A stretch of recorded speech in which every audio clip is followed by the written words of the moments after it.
As the Arab Spring we witness quickly turns into winter, the Middle East is littered with deposed dictators, dead and alive. Now all eyes are on Syria and President Assad, who remains defiant and in power for now. He has killed thousands trying to crush the rebellion, and he's tried mightily hard to hide the killing and the torture by keeping Western journalists out of there. But our own chief foreign correspondent Richard Engel got in at great risk to tell the story of the ongoing revolution inside Syria. It's the Arab Spring's most stubborn revolution. And it's kept alive by graphic videos like these, recorded in secret in Syria. The Syrian regime has kept most foreign journalists out, but it can't keep the videos in. We set out to find out why by going into Syria. We contact smugglers in southern Turkey. Usually, they traffic cigarettes across the border into Syria. This time, we will be their cargo. Suspecting we may be police, they swap us day and night from car to car to gauge how we react. Not surprisingly, the smugglers are very, very cautious, but finally they do seem convinced we are who we say we are and haven't been followed. The group takes us to a safe house on the Turkish side of the border. We wait here for the moment to cross into Syria. We're told we'll go at night and wait 3 days. But when we think we're driving to yet another safe house, are we crossing now? They suddenly drop us off on the side of the road. Go. And tell us that this field is the way in. It's 3 in the afternoon, broad daylight. I didn't expect we'd be crossing during the day. So, without visas, without permission, we start to cross into Syria. The border runs right through these fields. We pause frequently as our guide, a smuggler, calls spotters to learn if watchtowers are occupied and for the location of armed Syrian border guards. Next, we must leave the relative protection of the tall grass and run through an open field. Come on.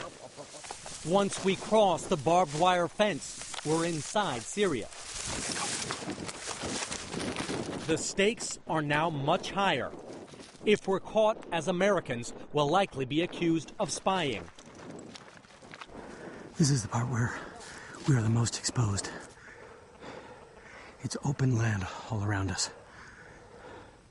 We've stopped in this tiny little ditch, waiting for the sign that we can go forward. A car is supposed to be waiting for us on the Syrian side. We are now inside Syria and just waiting by the side of the road for our contact to pick us up. It's a terrible wait. Obvious foreigners by a roadside. Finally, our contacts arrive. They take us to a safe house in a small Syrian city. It's a brothel in a basement apartment, full of beer bottles, mattresses, and a mirrored bed. Home for the next 3 days. The uprising began last March in the southern city of Dera. There, a group of students was jailed, some as young as 11, for writing "The people want to topple the regime" on a wall of their school. But when one of the boys was eventually released, he looked like this. Witnesses say security forces branded his face with hot knives. Protests erupted, first in the student's hometown, and then nationwide. President Bashar al-Assad responded with tanks, troops firing on protesters, and mass arrests. In our Syrian safe house, I speak with Juan Yusuf, a human rights lawyer. He lives in hiding and asks we not show his face. He says, "I'd like to say to the American people, the same way you like freedom and democracy and to live in security, we are not different. We are human beings." We drive to a nearby apartment to meet more activists, moving quickly We think there's some security up ahead as well. to avoid being seen. A law student tells me many female demonstrators are raped by security forces. A journalism student shows me the laptop he uses to transmit videos. He works with a team of 10 other videographers who record demonstrations with cameras hidden in their clothing. And they are always aware that their videos could be used against them.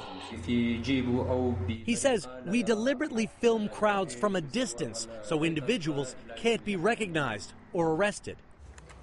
Activists say they also use encryption software provided by the U.S. State Department that prevents the Syrian government from tracking the video's source. After the student sends his videos, he immediately erases the hard drive. We leave Syria, back through the fields, and return to Turkey. Go, just go.